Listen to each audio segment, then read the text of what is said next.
Le Seigneur Jésus-Christ, venu apporter le salut aux hommes de bonne volonté, continue de manifester son amour envers ses fidèles. Dieu est Seigneur, le Fils de Dieu s'est choisi des collaborateurs pour l'aider à répandre les bonnes nouvelles dans toutes les contrées de la terre. L'abbé Blaise Bikaba est de ceux-là, puisque investi du sacerdoce ministériel. Alors ce qui m'a amené ici, c'est mes amis de Guillet, donc d'une association, qui amenait justement son épouse pour voir le prêtre, et puis se réunir pour la foi, je pense. Donc il nous a fait découvrir un peu ça. Alors ce qui m'a marqué, c'est la puissance de la foi des gens, quoi. Ça m'a vraiment touchée. Toutes les personnes réunies au nom de Dieu, quoi. Et puis le prêtre, qui avait aussi une force, une foi aussi qui m'a vraiment touchée, quoi. Vraiment touchée. Depuis la veille, ils ont veillé. C'était magnifique. Avec tout ce qu'il fait, la foi, Dieu, quoi. Je me dis que Dieu est grand et je le remercie. Je remercie Dieu de pouvoir donner la force à des gens comme ce prêtre. Il a beaucoup d'amour dans sa voix. Beaucoup d'amour et beaucoup d'empathie. Enfin, je sais pas, j'ai compris vraiment qu'il aimait les gens. Beaucoup d'amour. L'homme dont la voix porte beaucoup d'amour et dont nous parle cette dame venue d'un autre continent, c'est le père Bikaba. Lui, le Seigneur l'a associé à son œuvre de salut. L'abbé Bikaba est un prêtre diocésain du Burkina Faso. Il est membre du groupe de renouveau charismatique. Dans l'archidiocèse de Ouagadougou, où il est incardiné dans son propre pays, dans la sous-région ouest africaine et partout ailleurs, son nom est connu. Donc c'est une Camerounaise qui m'a présenté à l'abbé Bikaba. Une Camerounaise du nom de Daniel. Daniel qui avait aussi des problèmes de santé et donc qui était venu le voir. Donc je l'avais prié pour lui. Et donc comme nous sommes tous dans le groupe de renouveau à Bamako, elle m'a parlé de ça. Et donc c'est pour cela que j'ai téléphoné à M. Bikaba pour le rencontrer. Moi je souffrais d'insomnie. Donc c'est cette grâce que je suis venu demander par le canal de M. Bikaba. On parle de lui. Ceux qui le connaissent et le fréquentent témoignent avec conviction qu'il détient un pouvoir et un charisme particulier. Selon d'autres, ce qui attire vers lui les gens, c'est aussi son désir de la sainteté qui le dispose à l'accueillir et à l'écoute de tous.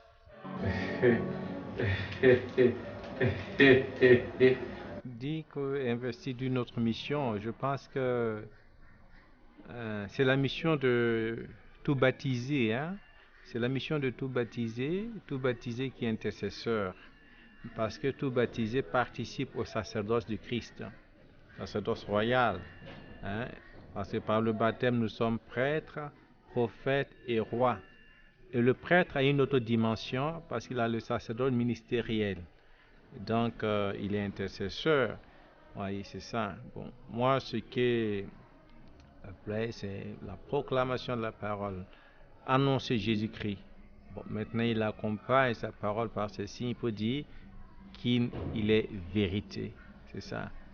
Petit à petit, je me suis vu un peu poussé vers ce ministère-là, parce que ce n'est pas quelque chose que j'ai choisi.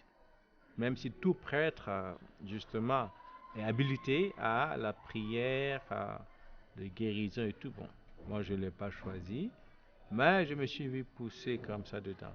Mais comme je dis, ce qui est essentiel pour moi, c'est l'annonce de la parole. Hein, proclamer la parole. C'est pourquoi, quand on fait les prières, c'est d'abord précédé d'une catéchèse. On instruit les gens, on enseigne. Puis maintenant, on fait les prières de guérison. Voilà, de libération. Et c'est le Seigneur qui agit, librement. On prie et lui, il fait ce qu'il veut.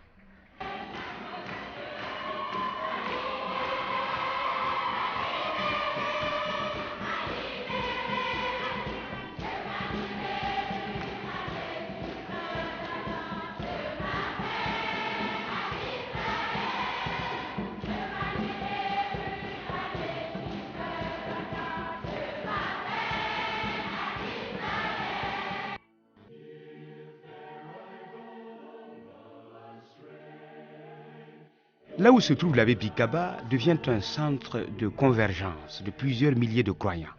La grande majorité est catholique, mais on y compte aussi des fidèles d'autres religions. Des hommes, des femmes, des jeunes filles, jeunes garçons, des enfants. Ils viennent pour rencontrer le Père Bikaba, l'écouter, se faire écouter et lui demander de prier pour eux.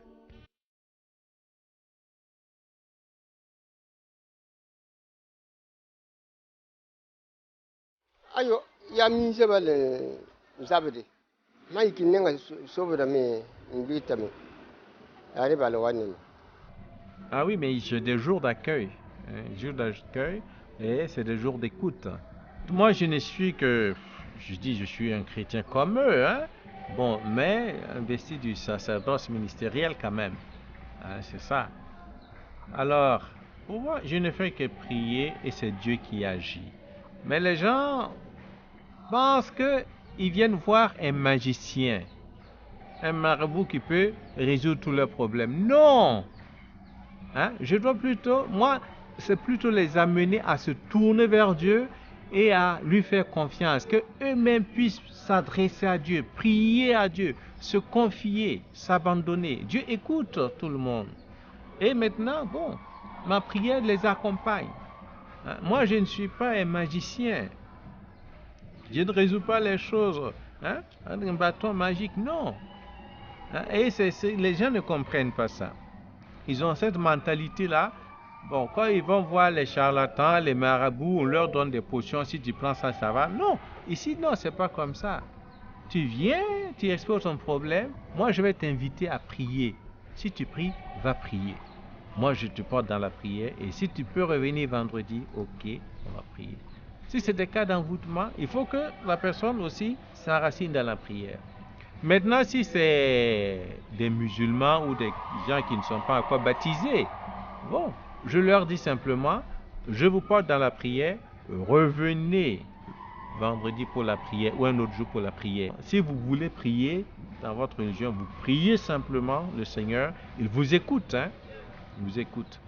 C'est en 1993 que Blaise Bikaba, un ancien instituteur, a été ordonné prêtre pour servir. Fier de son état de prêtre, de sa vocation de serviteur, Bikaba nous confie qu'il s'est vu plus tard mandaté d'une autre mission, le charisme de la prière de guérison et de délivrance. Quand le Christ vous confie une mission, il ne manque pas de bouleverser votre vie. Bouleversement qui recommande plus de disponibilité pour les hommes en quête de leur salut.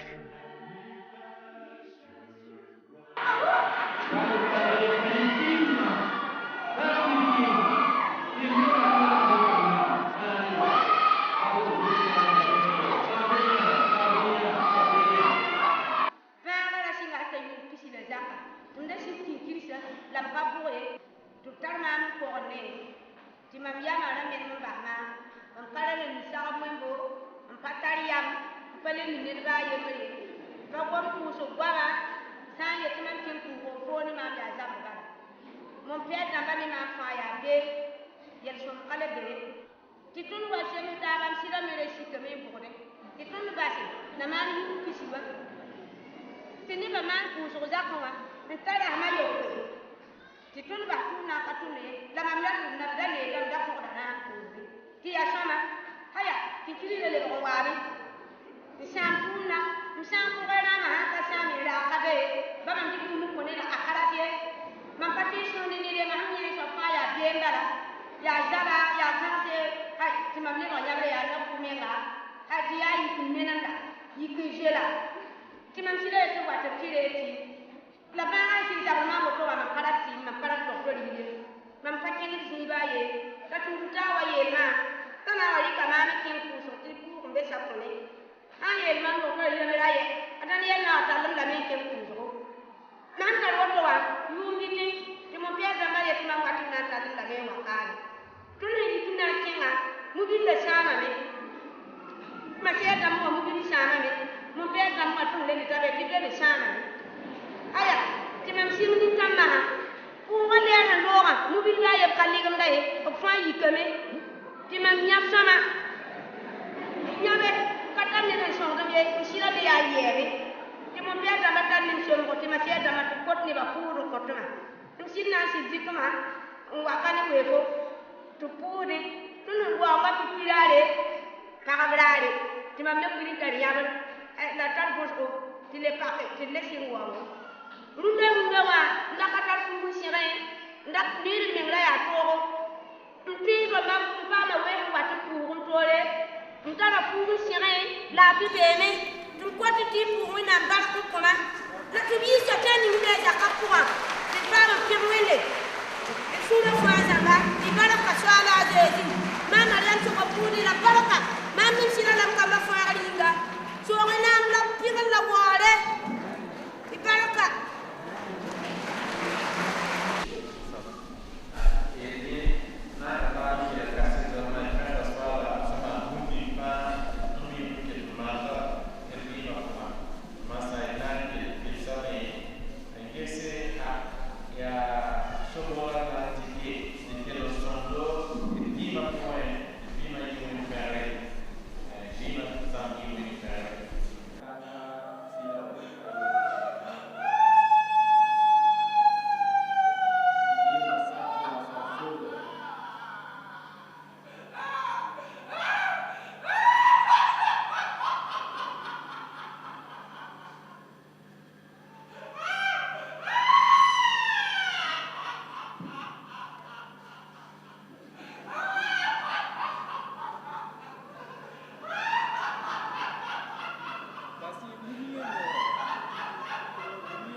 Les cas les plus fréquents, disons qu'il y a tous les cas, tous les cas de maladies physiques, et puis je ne dis pas maladies spirituelles, de blessures intérieures qui peuvent se présenter, et des cas aussi d'oppression ou de possession, c'est-à-dire des gens qui sont un peu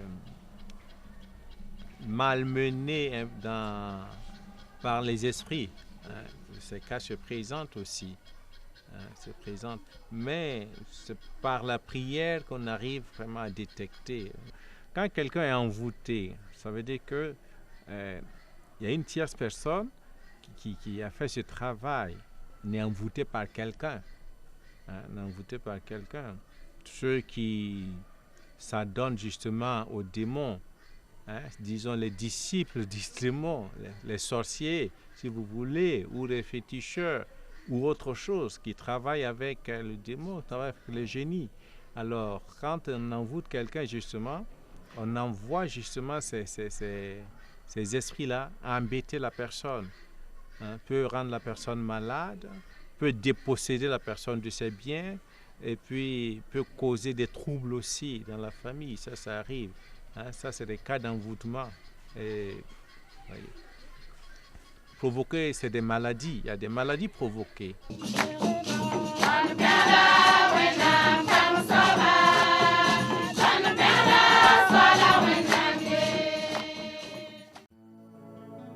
Sensible aux souffrances des âmes pauvres, attentif aux cris des malades physiques, moureux et psychiques, le Christ se manifeste toujours à notre monde victime de plusieurs maux.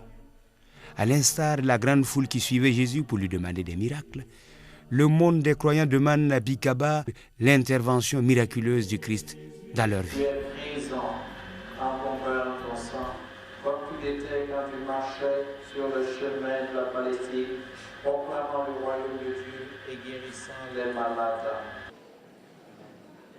Puhda sala baraka ya kinkin sinda tatondo ri woto ti ton kunum dam niruna sita nimbanaga zinda ko to vara sinamse to ganak biene la pasidisi ton wanta kanta nimbanaga ya riya wa winigid sora ti sidi pour bam pore la mosa de pama lafi ton nam pusa baraka ti ton pata noron puhude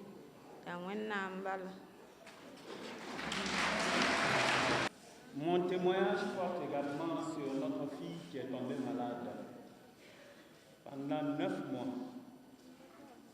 Et lorsque sa maladie a débuté, disons que toutes les nuits, sur le toit de notre maison, à partir de 2 heures du matin, nous entendions des bruits, des pas sur nos toits.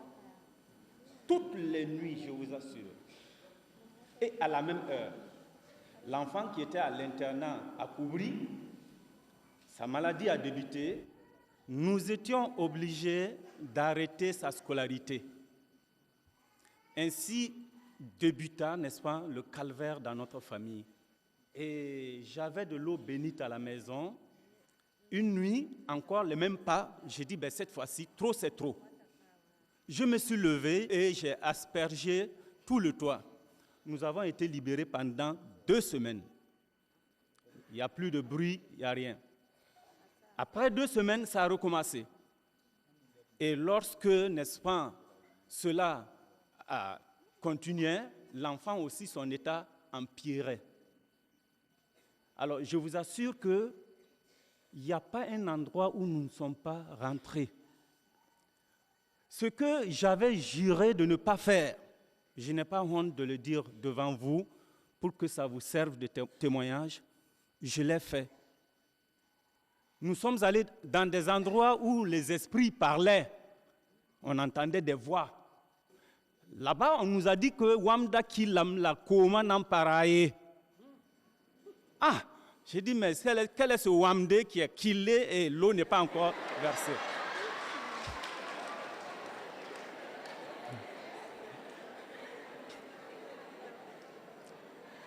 Alors, nous avons donc commencé là-bas pendant 3 mois durant et l'état de santé de l'enfant empirait. Nous avons fait la clinique pédiatrique, nous avons fait 2 semaines, rien. Et tous les examens qu'on faisait, c'était négatif.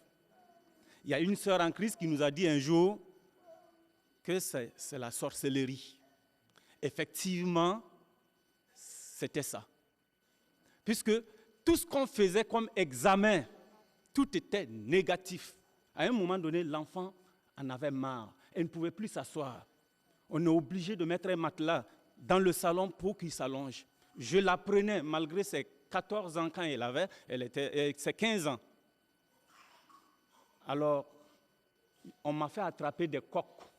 J'ai attrapé un coq dans ma main. Le coq est mort. Mort dans ma main. On m'a dit d'aller faire des sacrifices la nuit à 1h du matin sur une croisée de route. Et le sacrifice, je ne dois pas, n'est-ce pas, me retourner dès que je dépose. Je ne dois pas me retourner. J'ai fait ça et rien. Rien. Alors le dimanche, quand j'allais à la messe, j'ai dit, mais Seigneur, qu'est-ce qui se passe? Qu'est-ce qu'il y a, Seigneur? Et j'avais honte en même temps, parce que ce que je faisais n'était pas la voie indiquée du Seigneur.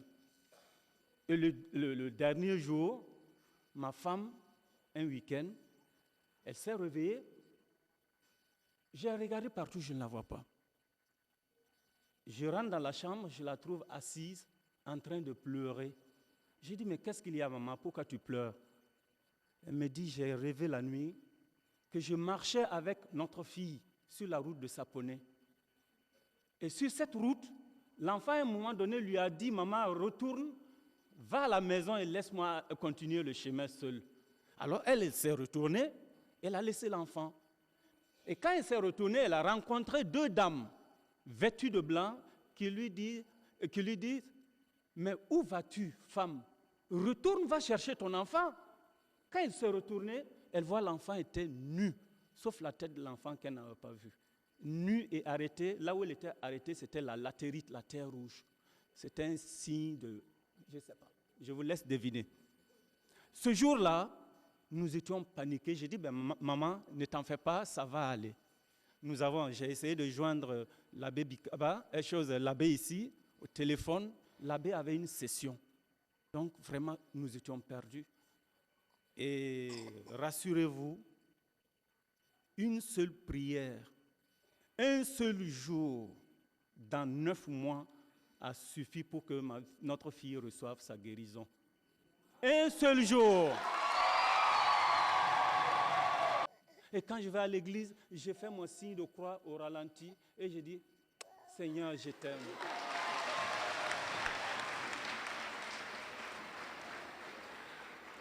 Alors, vous qui attendez encore de recevoir la guérison, dites-vous que Jésus est le meilleur médecin. Il est là. Bien, je suis Bandré Paul. J'ai une formation d'ingénieur agronome. En ce moment, je travaille pour le compte d'une ONG. En fait, en 1998, je suis tombé malade, très malade. J'ai passé le temps à faire des examens et la plupart des examens que je faisais, disons, étaient négatifs. Mais néanmoins, la médecine, les gens me donnaient toujours des produits à prendre, des produits à prendre. Et cependant, une fois, devant la persistance du mal, le médecin qui me traitait a suggéré que je fasse un examen de sang. C'est ainsi que je me suis rendu à l'hôpital pour faire cet examen de sang. Et parce que j'ai un frère qui est médecin là-bas. À l'issue de cet examen, on ne m'a pas donné les résultats. Tout simplement, quand mon frère est sorti, je me souviens que le médecin qui a fait l'examen a eu à lui dire que il y a une présence de polynucléosides positive. Je ne suis pas du domaine de la médecine, je ne pouvais pas savoir ce que ça voulait dire. Au plus profond de moi, j'étais perdu. J'avais perdu tout espoir. Et quand je rentrais chez moi, vous pouvez imaginer, c'était comme si l'horizon s'assombrissait devant moi. Alors, ainsi donc, j'ai fait la connaissance de l'abbé Blaise Bikaba. La première fois que j'ai été chez lui, il m'a reçu dans son bureau. Il m'a tout simplement écouté ce jour. Ce jour, il m'a écouté avec une oreille si attentive que ça m'a donné l'occasion de parler de fond en comble du mal que j'avais. Et après la causerie, de façon très calme, l'abbé m'a dit, bon, votre mal, si vous le voulez bien, je vous inviterai à venir pour qu'on confie ça au Seigneur, car le Seigneur peut tout faire. Alors, quand je l'ai quitté, j'étais un peu, disons, resté sur ma faim, parce que moi, je m'attendais tout de suite à une action, quelque chose qui pouvait vraiment me délivrer systématiquement de ce mal. Le jour du rendez-vous, c'est-à-dire 7 jours après, c'était un vendredi encore. Lorsque je suis arrivé, j'ai trouvé, c'était pendant ce temps, l'abbé Bikaba était au niveau de l'église d'Apoya. Quand je suis arrivé, il y avait des malades et il y avait également un groupe de personnes qui le soutenaient pour la prière. Alors, j'ai fait la queue comme tous les malades. Quand je me suis assis, dès qu'il a imposé sa main sur moi, je suis tombé. Quand je suis tombé, l'abbé priait et dans sa prière, je me débattais. D'abord, c'est la main droite qui a commencé à vibrer très fortement. Ensuite, la main gauche et finalement tout le corps. Et quand tout le corps avait commencé à vibrer, les autres personnes qui étaient en compagnie de l'abbé sont venues l'aider pour me neutraliser afin qu'il puisse poursuivre la prière. Je crois qu'il y avait peut-être 5 ou 6 personnes, des adultes, mais ces adultes avaient du mal à me neutraliser. Voilà que subitement, je me suis mis à invoquer le nom de la Vierge Marie. Je disais, ma mère, maman Marie, je t'en supplie, viens à mon secours, je n'en peux plus, viens. Et pendant que je hurlais, voilà que derrière le tabernacle, la Vierge Marie apparut. Une femme si belle, quand elle est apparue, elle a souri. Et pendant ce temps, je gesticulais, viens ma mère, je t'en supplie, viens. Et voilà que la Vierge a disparu. Et je me suis mis à hurler de plus belle. Maman Marie, je t'en supplie, ne m'abandonne pas. Ne me laisse pas, je t'en supplie, viens à mon secours. Et voilà, cette fois-ci, pour la seconde fois, la Vierge Marie apparut. Et cette fois-ci, quand elle est apparue, elle m'a enlacé dans ses bras. En ce moment-ci, j'ai eu un sentiment de paix intérieure immense. Et pendant que j'étais couché, maintenant j'avais obtenu la sérénité. Voilà que pour la 3e fois, cette fois-ci, la Vierge Marie est apparue. Et cette fois-ci, elle était un peu distante de moi. Et dans une espèce de mimique, elle m'a fait comme ça. Et comme les uns et les autres étaient en train de réciter le chapelet, j'ai dit, Maman Marie, je n'ai pas entendu ce que tu m'as dit. Je t'en prie, parle un peu plus fort.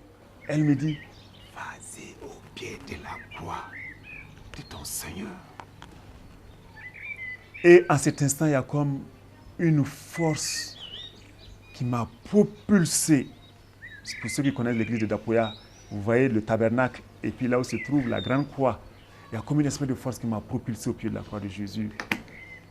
Lorsque je suis arrivé au pied de la croix de Jésus, de tout mon long, j'ai attrapé cette croix et j'étais en train de dire, Seigneur Jésus, je t'en supplie, sauve-moi. Et voilà que de nouveau, il y a une force qui m'a jeté à terre. Et voilà une voix si douce, si calme, qui me dit, Paul, je t'ai guéri du sida. Je dis, quoi? Mais guéri du sida? La voix de reprendre. Oui, je t'ai guéri du sida. Si tu veux, à l'instant même, tu peux aller faire le test. Il y a eu un temps de silence. Bien naturellement, je me suis soumis à ces tests au Burkina Faso. Lorsque j'ai pris le résultat, c'était négatif. Quand je suis arrivé en Europe, plusieurs fois en Europe, j'ai eu à faire ces tests. Chaque fois, c'était négatif.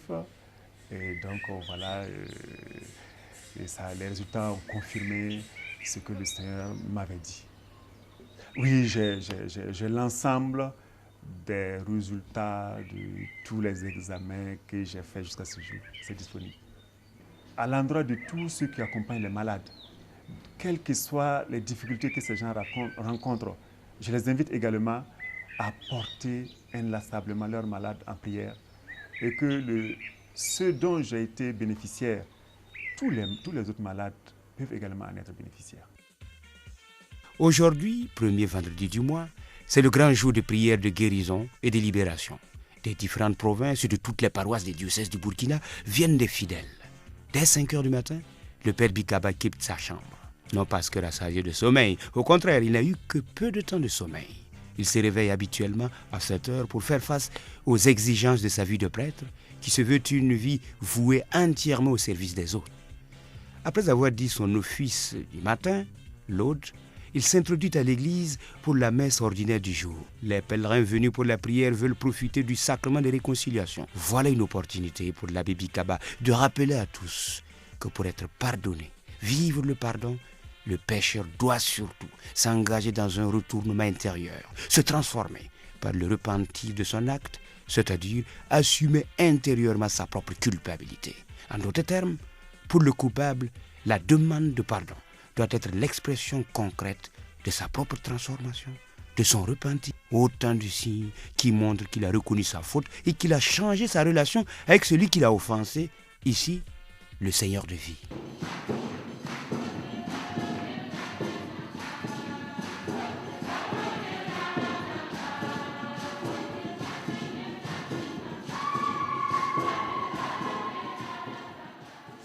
Vers 9 heures, le père Bikaba, grâce à la complicité fraternelle d'un de ses confrères, va se retirer discrètement pour s'offrir d'un petit déjeuner. Rendez-vous sera pris dans quelques instants encore pour l'église, où il est attendu avec impatience et espoir. C'est le début de la prière. Tout commence par une messe de louange, chant et danse sont droit de cité au cours de cette messe.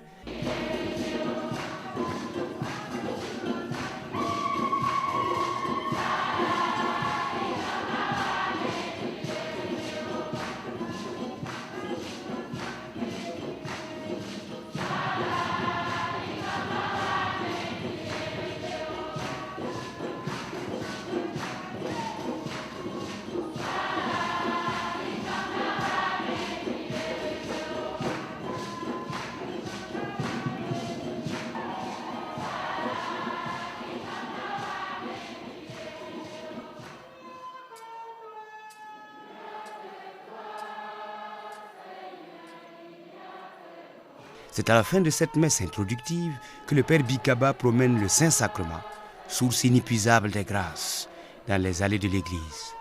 Ici se situe le moment crucial pour les forces du mal. Certaines personnes ne peuvent fixer le Saint-Sacrement parce que dérangées en elles par la présence des esprits qui ne veulent pas et ne peuvent pas cohabiter avec l'Esprit Saint. Dans les couloirs, dans les rangées, cris et pleurs dérangent. L'église est défigurée, donne l'impression d'un lieu de torture. C'est au cours de cette procession que le Père Bikaba et son équipe identifient les cas les plus durs pour lesquels il faut prier spécialement. Des cas de dépression, d'envoûtement, de possession se signalent. Les esprits mauvais, indépendamment de leur propre volonté, se révèlent au passage du Saint-Sacrement. Ils confessent ainsi leur impuissance devant celui qui a vaincu la mort, Jésus. Les fidèles qui sont tombés au passage du Saint-Sacrement sont transportés devant l'autel comme pour être offerts à l'amour miséricordieux de Jésus, celui-là même qui a brisé les puissances du démon. Sur eux, Bikaba passera un bout de temps, plus ou moins long, selon le degré du cas. Muni du crucifix, Bikaba cherche la partie du corps sensible au démon. Au contact de cette partie avec la croix, tout devient dur, à la limite insupportable pour le malade. Une lutte physique se déclenche. Il faut maîtriser le malade pour pouvoir continuer la séance de prière de délivrance.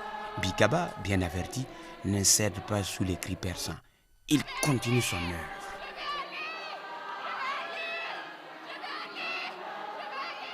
œuvre. Les esprits là, vous voyez, tout est, mon vieux, toute une gamme. Ça dépend, il y a beaucoup. Bon, ça peut être des kinkirsi, comme on dit, ça peut être des génies, les indamba, ça peut provenir, ça peut être les tenkura, c'est une multitude de démons. Alors donc ça dépend des démons qui sont là. Hein? Oui, c'est ça, ça dépend. Ouais, bon, vous avez parlé des cas de possession. Je veux dire, les possessions, les cas de possession sont, je ne dis pas rares, il y en a, mais pas beaucoup comme ça, parce que quand quelqu'un est possédé, ça veut dire que la personne a pratiquement vendu sa volonté, son âme. Et c'est le démon maintenant qui travaille en lui. Il est possédé par le démon. Il y a des cas aussi d'oppression qui peuvent s'apparenter à la possession parce que quand c'est très fort. Mais la possession, c'est vraiment ça. Sinon, les cas d'envoûtement, eux, facilement, on arrive quand même à libérer les personnes. Chez d'autres personnes, ça peut prendre du temps, d'autres non. Vous voyez, il y a les fétiches familiaux, ou les fétiches même du village. On fait des alliances avec ces fétiches-là. C'est les forces du mal. On va solliciter leurs services. On va dire, bon, vous demandons de garder la famille, les enfants, les petits-enfants, les arrière-petits-enfants. On fait le pacte. Ils vont tuer un animal pour offrir à ces fétiches-là. C'est des esprits qui sont là. Qui sont là. Eh bien, ils se mettent en branle justement pour toute la famille et pour eux, ils veillent sur la famille. Est-ce que vous voyez? Que ce soit les enfants, les parents vont partir, les enfants vont venir. C'est le même rite qui continue. Maintenant, avec le christianisme, alors ils ont rompu, ils ont dit au baptême, je renonce à Satan, à ses séductions, à ses œuvres. Ils ont rompu. Donc, il n'y a plus ce contact. Alors, ces esprits sont furieux un peu. Ils sont furieux et c'est comme s'ils se vengeaient justement sur leur propriété, entre guillemets. Pour eux, c'est leur bien qui leur échappe maintenant. Ils quittent leur camp pour aller dans le camp adverse. Ils quittent leur camp pour aller vers Jésus. Alors, ce qui fait qu'ils ne sont pas contents. Alors, et parfois, les enfants en souffrent. Les enfants en souffrent, ils peuvent avoir des maladies qui ne s'expliquent pas. Au pied, c'est des gens qui n'arrivent pas à réaliser quelque chose. C'est comme si on les dépossédait de leurs biens. Ils peuvent travailler, mais ils n'arrivent même pas à construire. C'est ça. C'est parce que les parents ont posé un acte avant. Ils ont fait des alliances et maintenant, les enfants subissent ces conséquences-là. Oui. C'est pourquoi, parfois, dans la tradition, quand on remarque que ça ne va pas, on dit qu'il faut aller consulter. On va dire, mais voilà, c'est le fétiche qui réclame son mouton parce que il y a longtemps vous êtes venu. C'est pourquoi. Bon, le danger, c'est que, vous voyez, c'est comme, qu'est-ce qu'il faut dire? Vous dites à quelqu'un, je ne veux plus de toi, je ne veux plus de ton amitié. Et puis, bon, en douce, vous repartez vers lui. Bon, tu sais, c'est en public seulement que j'ai dit ça, sinon tu sais que j'ai besoin de toi. Donc, tu vois, tu n'as pas de bouche, hein? Voilà. Alors que non. Alors que c'est pas ça. Un chrétien qui fait ça, il se condamne. Parce que nous savons que ce camp-là, c'est le camp du démon. Parmi les cas dont souffrent les gens qui viennent voir l'abbé Bikaba, on note avec attention et préoccupation les maladies provenant des liens de famille, ceux ou celles dont l'arbre généalogique est affecté, des pactes liés dans et par le sang des animaux. Seul le sang du Christ, l'agneau immolé, peut les défaire pour instaurer paix des cœurs et des âmes. La solution, c'est dire une messe pour la famille, c'est simplement ça. Et demander que le précieux sang de Jésus purifie cette famille et brise ce lien qui a été tissé, qui a été scellé. Brise ce lien-là. C'est tout. C'est pourquoi quand on assiste parfois à des morts brutales, à des accidents répétés dans les familles. Dans la tradition, quand il y a mort brutale ou des accidents répétés, ils disent qu'il y a le sang. Le sang est versé dans la famille, il faut aller laver le sang. Donc, toute la famille se rassemble, ils vont faire des sacrifices. Ils disent qu'ils vont laver le sang. Mais en tant que chrétien, laver le sang, c'est quoi maintenant? C'est dire la messe et demander que le précieux sang de Jésus-Christ purifie cette famille, nous libère totalement. C'est ça. Et le précieux sang de Jésus-Christ nous libère. Vous voyez, le sang du Christ par rapport au sang des animaux, c'est pas comparé. C'est pas possible. Si on veut parler sur le plan sacrifice, quoi. Non. Alors, étant chrétien, nous ne pouvons même plus, nous ne sommes plus de ce côté-là, côté sacrifice, non. Le Christ nous a rachetés. Il a versé son sang pour nous libérer de ça. Quand on a un problème, eh bien, c'est le sang du Christ qui nous libère. C'est le sang du Christ. Nous demandons des messes pour la famille, et c'est ça. C'est simplement ça.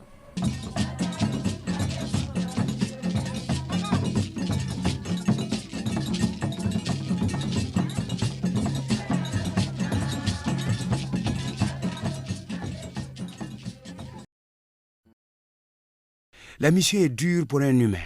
Bikaba en est conscient, mais il dit compter sur la miséricorde de celui qui l'a mandaté. Rien n'est impossible à Dieu.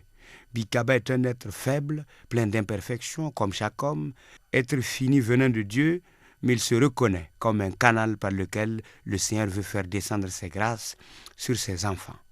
Même bouché par ses propres péchés à lui, cela n'empêchera pas au Seigneur de continuer son œuvre si telle est sa volonté.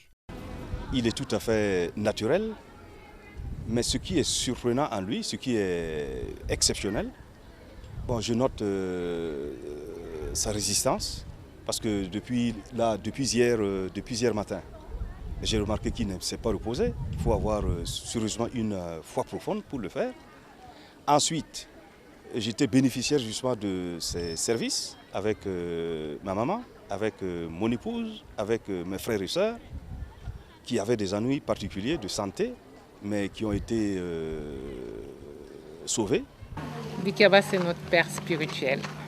C'est la force que l'abbé Bikaba a de recevoir chaque personne et de prendre chaque personne telle qu'il est. Il faut se dire que la femme aussi, c'est un être fragile, donc vulnérable. Voilà, et très sensible. Là où l'homme résiste un peu, la femme ne peut pas. C'est ça. Et il faut se dire, je viens de vous parler des cas d'envoûtement ou de sort jeté par les hommes là sur les femmes. Vous voyez, tout ça, l'un dans l'autre, vous voyez. Ça fait qu'il y a beaucoup plus de femmes, de jeunes filles qui sont touchées, parce qu'elles sont victimes de la méchanceté des hommes. Une retraite ou un rassemblement de prière est une vraie rencontre des pèlerins avec leur Dieu, leur Christ, leur Sauveur, Jésus. Le père Bikaba souhaiterait amener ce peuple de croyants à découvrir leur devoir envers le roi des rois. La repentance des péchés commis, la louange à la majesté suprême, l'action de grâce pour les dons reçus sont autant de démarches qui incombent à tout baptisé et à tout homme de bonne volonté. Se retirer dans une recollection ou une retraite, pour beaucoup, est un temps de prière intense et de méditation dans le recueillement, loin des tapages de l'habitude et des bruits distractifs des villes.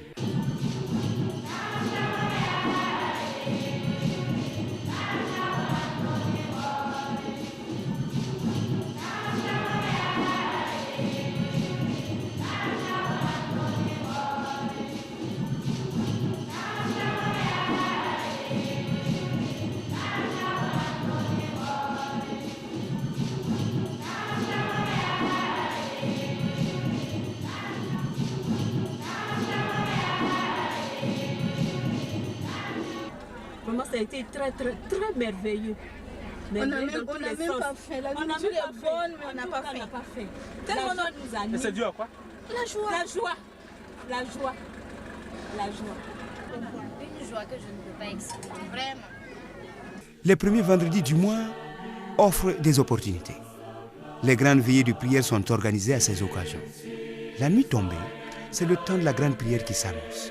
Refusant de se laisser emporter par les vagues d'un sommeil distractif, les fidèles restent éveillés derrière leur Dieu et leur Seigneur. Ils sont toujours préparés à invoquer sur eux la présence de celui qui est l'espoir des mourants et le réconfort des affligés. Au cours de cette même nuit, encore une messe baptisée la messe de l'Esprit, à laquelle participent décontractés les croyants.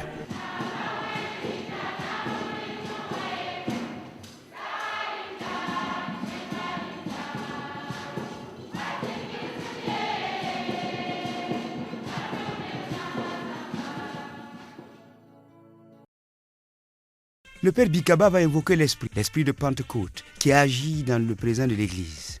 L'Esprit Saint est l'esprit de guérison dont la lumière chasse les ténèbres, les forces du mal. C'est dans cet esprit que Bikaba puise les forces nécessaires pour l'exercice de son ministère.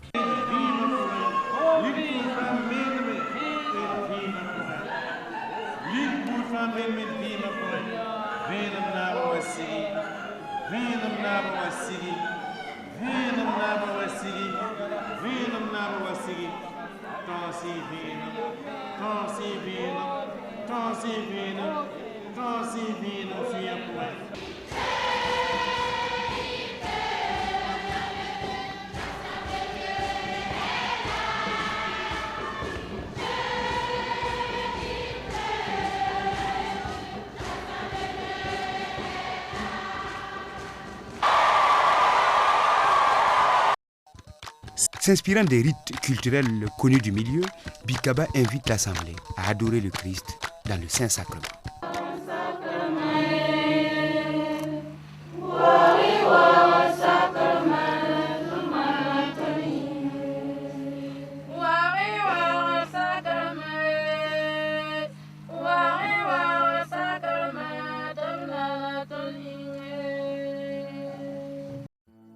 Quelques-uns, abattus par la fatigue et la soif, se sont retirés, certains à l'arrière-fond de l'église, beaucoup d'autres hors de l'église. Ils se procurent quelques minutes de sommeil pour se refaire les forces en vue de la grande procession au flambeau avec le Saint-Sacrement.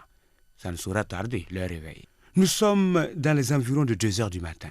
Il est donc temps de se réveiller pour rejoindre le grand groupe pour faire quelques pas avec le Seigneur. C'est une procession à laquelle participe tout le monde. Chacun se procure une bougie qu'il allume pour marcher avec le Christ. C'est en même temps un message qui atteste et proclame que le Fils de Dieu est la lumière qui a sorti le monde des ténèbres. Chants, danses, acclamations s'emparent des lèvres. C'est Jésus qui passe avec ses fidèles.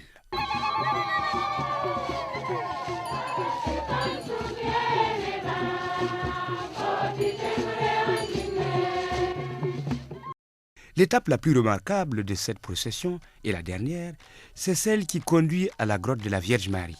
Il faut passer dire bonjour à la Mère de Dieu. À une 50aine de mètres de la grotte, le père Bikaba se met à genoux, les pèlerins aussi. Les femmes, à l'instar de cette foule du dimanche des rameaux, étalent les pailles pour que le Christ dans sa gloire passe. La grotte est le lieu de prédilection pour le Père de rappeler aux pèlerins que la Vierge, la mère du Christ, est la femme qui nous rassure sur tout le long de notre pèlerinage terrestre. C'est l'opportunité pour l'Assemblée de solliciter l'intercession de Marie, la Mère miséricordieuse. Le chapelet, l'une des voies d'accès aux grâces divines par l'intermédiaire de celle bénie entre toutes les femmes, sera récité. Les pèlerins confient leurs soucis à la Vierge. En présence de sa maman, on peut jubiler en toute sécurité, loin des regards malveillants du diable.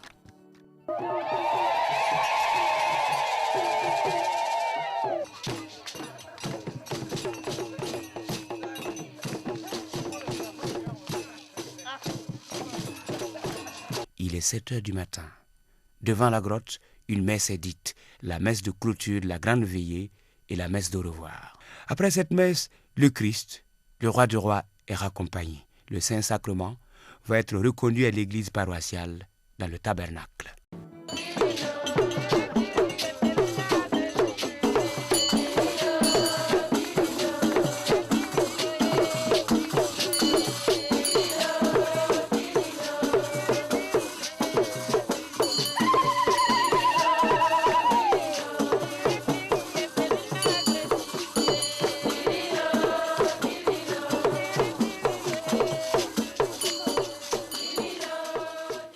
Comme l'arbre planté ne cesse de grandir sous la bénédiction de pluies bienfaisantes, ainsi la mission que le Christ a confiée au Père Bikaba prend une ampleur salutaire par la grâce de Dieu. Le Père est très sollicité tant à l'intérieur du Burkina qu'à l'extérieur du pays. Il se rend fréquemment en Afrique et en Europe pour des conférences et des prières de guérison. Et en fait, c'est la même chose que je fais ici. Parce que moi, je ne savais pas qu'en Europe, on pouvait trouver des cas aussi d'envoûtement. Mais malheureusement, il y en a. En fait, je rencontre des gens aussi qui ont besoin d'être écoutés et des gens qui ont besoin de prière. Mais comme en Europe, là, c'est des cartésiens tout fait. Ils ont évacué Dieu, ils ont mis Dieu de côté. Mais quand vous mettez Dieu de côté, qu'est-ce que vous voulez? Le démon prend la place et il n'y a que des misères. Les gens se suicident. Bien qu'ils ne soient pas dans le besoin matériel, ils se sont là. Des problèmes. De plus, il reçoit un grand monde. Le fait de ne pas pouvoir offrir un accueil agréable aux pèlerins, surtout aux malades à cause du sérieux désagrément, au Père et à tout son groupe de prière.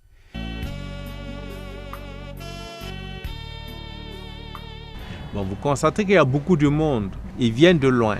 Il y en a qui viennent du Mali, il y en a qui viennent de Bobo, parfois il y en a qui viennent du Bénin. C'est loin. Et même ceux qui sont à côté, parfois, on amène des malades qui ont besoin d'être internés et suivis. La nécessité de disposer d'un cadre plus étendu jouissant d'un calme méditatif s'impose. Le Père Bikaba, avec la permission de son évêque, rêve de créer un grand centre spirituel. Un rêve qui est en passe de devenir une réalité, puisque un terrain d'une superficie de plus de 20 hectares est acquis pour son implantation. On a dit un centre spirituel. Mais dans ce centre, on accueillera tout le monde, c'est-à-dire les malades qui ont besoin de guérison, qui ont besoin de prière. On va prier pour ces malades. Et en même temps, il y aura un petit poste de santé où des infirmiers vont s'occuper de ces malades-là. Reste à acquérir les moyens financiers pour le démarrage des activités de construction. Ce projet est grandiose, humainement difficile à réaliser, mais le Père Bikaba a foi en cela, puisque fondant son espoir en Dieu, à qui rien n'est impossible. Je vous ai dit que je ne suis pas un magicien. On prie et le Seigneur agit. Eh bien, nous ne comptons que sur Jésus-Christ. Nous ne comptons que sur Dieu. Eh bien, nous comptons sur les bonnes volontés. C'est ceux qui peuvent nous aider. Le Christ, toujours présent dans l'Église, a toujours voulu associer les hommes à son œuvre de salut. Sa plus grande prière est que le monde devienne un, comme lui et son Père sont un dans l'Esprit Saint. Ici, c'est lui qui nous donne la vie. Et vous voyez, la fin de tout homme, c'est de se retrouver en Dieu un jour. Nous sommes là, nous allons passer. Nous allons partir. Mais où nous allons rester? C'est en Dieu. Eh bien, ça nous prépare à nous retrouver en Dieu. C'est ça, la finalité de notre vie. tout ce qu'il a, c'est terrestre, on aide les gens, mieux vivre, ceci, cela. Mais le but final, c'est quoi? C'est se retrouver en Dieu. Jésus-Christ a dit, je suis le chemin, la vérité, la vie. Nous vivons en lui ici pour vivre en lui éternellement après. Le Père Bikaba souhaiterait, dans une humilité exemplaire, aider à l'accomplissement de cette noble mission. Aider les hommes à raffermir toujours davantage leur relation avec Dieu, leur Père, l'unique véritable source de leur plein épanouissement.